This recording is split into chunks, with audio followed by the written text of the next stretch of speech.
A Quiet Rune Scribe. Written by Blue Dragon 64. Chapter 17. December 14th, Saturday. It's December now, and only a little over a week until heartwarming, and like most ponies this time of year, I'm out shopping for gifts. I finished my gift to Celestia, and I'm planning to send it soon. I also sent her the anti-pest spell a few weeks ago and got a letter back, thanking me along with telling me that she will have other ponies test it so it's ready for spring. It'll take a lot of testing, and it won't be ready for mass use for a year or two, but at least the spell is done, and they will be testing it more thoroughly in spring. As for other gifts, I'm out shopping for Blaze and Daisy. Now that I think about it, they're really the only ponies I really know as friends. But back to what I'm doing. I'm looking for decent gifts for both of them. That's why I'm trudging through a few inches of snow in the cold to do some shopping. At this time of year, very few, if any, stalls are out on the streets, as indoor shops cover most businesses for a few weeks until the snow is cleared. I find my way through the cold streets to find the hobby shop I've seen before. I know both Blaze and Daisy fairly well, so I know what I'm getting them. Daisy likes to paint, so I've gotten her some paint and brushes. Blaze, though, is a little trickier, as he likes a few things. But first, the thing I decided on was puzzles. Yep, he likes solving puzzles of all kinds, so I'm here looking for any I can find. As I walked the shelves, I found a small cube of wood, a puzzle box, and after a little more searching, I found several regular picture puzzles. After paying for my things, I leave the walk back home. It's dark, the sun has set, so I cast a magic light to follow me as I walk home. I turn down a side street and halfway down it, my hoof hits something and I tumble down to the snowy road. After pulling myself off the street, I look back to see what I tripped over. I see something lying on the street covered in snow with only some black sticking out, illuminated by my light. I reach out with my field to pick it up, but after a moment, nothing happens, the object remaining unmoved from its spot. What? Confused, I reached out with my field again, trying to move the object, but just like before, no response. I spend a moment feeling with my magic as if I feel nothing at all. My magic seemed convinced that nothing was there, that it's just an empty space, but I can clearly see it sitting there on the street. It's also odd for something to be on the street as they are cleaned regularly, and some pony would notice something black as ink sitting in the middle of the snowy street, even if it is partly covered in snow. I look around the street. I'm in a small street going between two buildings. It's after dark, so I'm alone, the only pony in sight. I focus back on the object, placing my things to the side some distance away. I try once again to feel this with the same result as before. I change my approach and try feeling it with life magic, only to end up with the same result. Nothing. All my magic agrees that this thing doesn't exist. At this point, I'm both intrigued and concerned. All things have magic. All things except this thing, apparently. I don't want to touch whatever this is again, and I can't move it, and I'm sure as hell not leaving it here unsupervised. I spend a moment thinking what I could do. I could find a guard to help, but not many patrol this late in the day, especially in the back alley streets. And that still means I'd have to leave it alone for some time. I think for a moment and decide that I should try everything I can before trying to pick this thing up with my hooves. I spend several minutes trying with my magic to feel anything, but always getting the same result. Nothing. I've tried my natural magic along with my life magic, so I might as well try space magic. I spend a few minutes getting into the right headspace before meditating in the falling snow. I reach out vaguely, feeling the space around me, and finally, I can feel this thing. As soon as I feel it, I get a splitting headache, and I barely catch myself from falling over as my head splits. What I felt can only be described as empty space, crushed so hard it becomes a solid thing. I can feel the warped and crushed space like a twisted knot in the world around me. After a while, I slowly recover, regaining my balance. What the fuck? I stare at the thing I found, and I have no idea what to do with this thing beyond my knowledge. But I can't leave it here. But that means I'm going to have to pick it up. I need to get this to Celestia. She's the only one who could help with something like this. I form a basic plan in my head and empty my saddlebags before reaching out with my magic to move the snow away from the thing. After doing so, I get a good look at it. It looks like a normal rock, much like obsidian, black and jagged. It's a little bigger than my hoof, a few inches across at most. I carefully move my bag to scoop at the unknown stone. After I do that, I grab my things and start moving back to the library, holding the bag several feet away from me at all times. When I get home, I place the bag in the far corner and start writing a letter, glancing at the bags to keep an eye on it.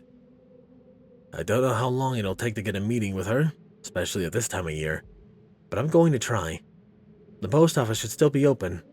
I'll have to leave this thing here, but I don't have much other choices, as carrying the thing around the city doesn't seem like a good idea. I write my letter being a little vague, but stressed about needed to meeting her as soon as possible. After finishing the letter, I run to the post office and give it to them, and run back to the library. After entering my room, I make sure it's still there, seeing that it is. My letters to Celestia normally take a day or two at most to reach her, and I normally get a response back to the following day. She should get my letter tomorrow morning, so I'm not planning on sleeping tonight.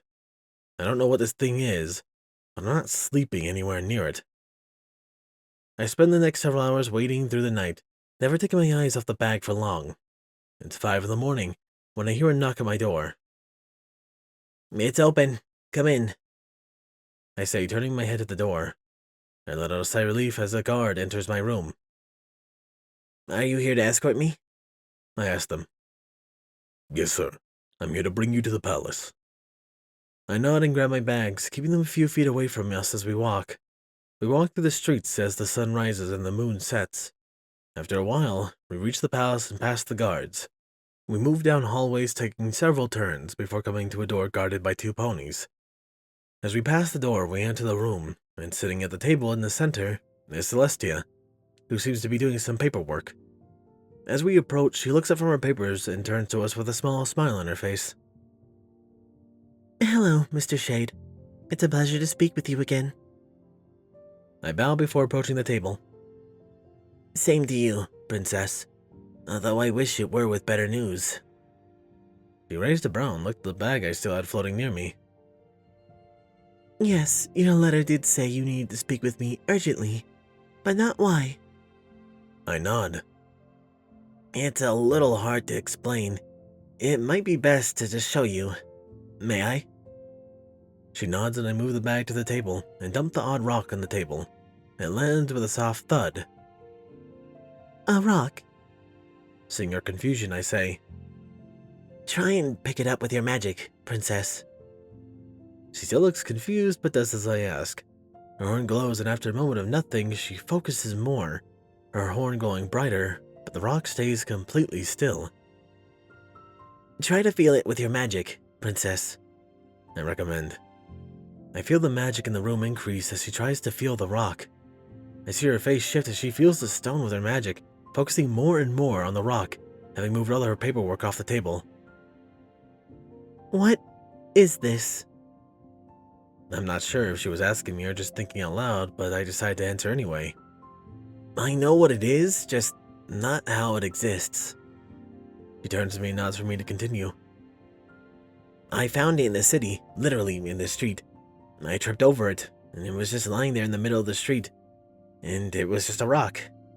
I was curious and tried to pick it up, and just like now, nothing happened. I tried several things, but only one thing worked. Space magic." "You can use space magic?" Her voice carried some surprise. "It's somewhat. I found if I meditate, I can somewhat feel the space around me. Not by much, but I didn't need to feel much to decide to bring it to you. As far as I can tell, this rock is a chunk of space crushed into a physical thing." She looks just as shocked at this as I was when I found out. She looks back at the rock. "How does something like this even exist?" "I have no idea, honestly, Princess. If I didn't have my space magic, this would just be an odd rock. But it does exist." "Have you touched it again?" "No. I don't know where that thing came from, and I don't know what it can do, so I've left it be until I could bring it to you, Princess." She nods. "Probably for the best. I will be honest, I don't know what to make of this thing. I don't even know how one would go about making something like this. When you used your magic, What did you feel? Trying to feel it was less than pleasant. It was like having your point of view flipped upside down and inside out at the same time, giving me a splitting headache too. I see her cringe slightly at that. I felt something similar in the past. What do you think should be done with it? I spent a few minutes thinking over it before answering her. I'm not sure, but if nothing else, it should be placed somewhere secure and safe. She nods.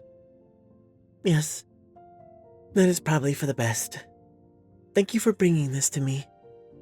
No problem, Princess. She pulled a bag from somewhere and put the rock into it before placing it on the side. Beyond that, there is something else I wanted to talk to you about. I nod to her.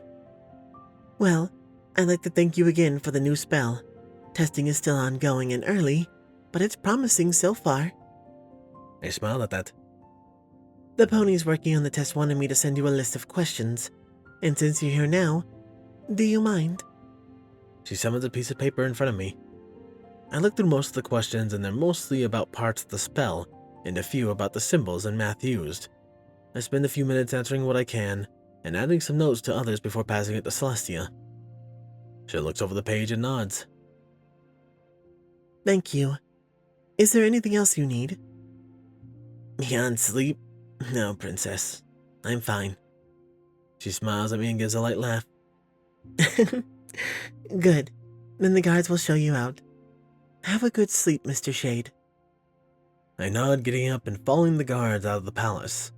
After leaving, I walk home and fall on my bed, happy to get some rest.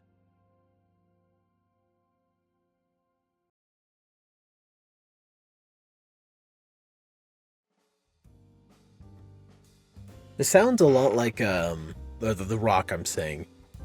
Besides Shade's description of it being space physically manifested, it sounds a lot like Chrysalis's null stone, or her little throne thing that stops magic. I'm curious what that is, honestly, especially because what do we have? So we have Christmas coming up, and he's already got their gifts. We have the weird black dragon egg. We don't know what that is yet. He's still working on his life magic, and now there's this weird magical void stone, null stone thing. There's a lot of things being set up, and I'm curious what the payout will be, as I'm sure all you are too. Who else are curious are my wonderful Patreons. Thank you, my tier 1s. Angel Boof, Dreamless Portal, Hyperlink, 9Game, Lost Nebula, Michael McDonald, Dreamer Dark, CH, HKH4, Jason, Lord High, Macario, Ponyway Tyrant, and Julius Costa Peters.